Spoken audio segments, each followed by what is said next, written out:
she's a client, but I talked to y'all about her before. I use her. Let me update her credit stuff right here so you can get an update. But anyway, you want to go to my FICO. Now, here's the differences in the prices in case you're wondering. So, yes, you do have a free plan. The free plan will only show you one credit bureau. It will only show you one credit score. It will only show you one FICO model. Okay. That's not going to help you.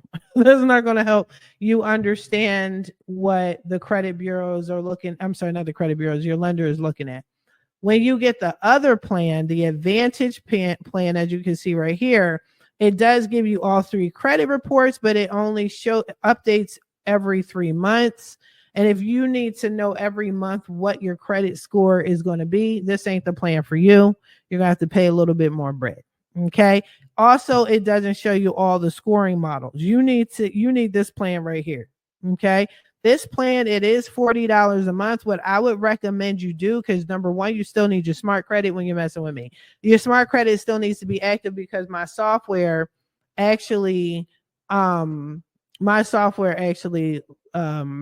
from smart credit. It does not interact with FICO. Okay.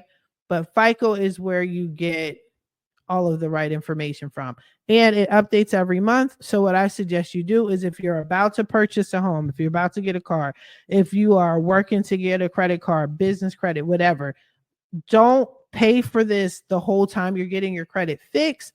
Pay for it when you start seeing deletions. Start paying for it if you're working with me or any credit person, they're like, yeah, we're about to come to the end of your credit repair. I would then go to FICO and see what the lenders would look at.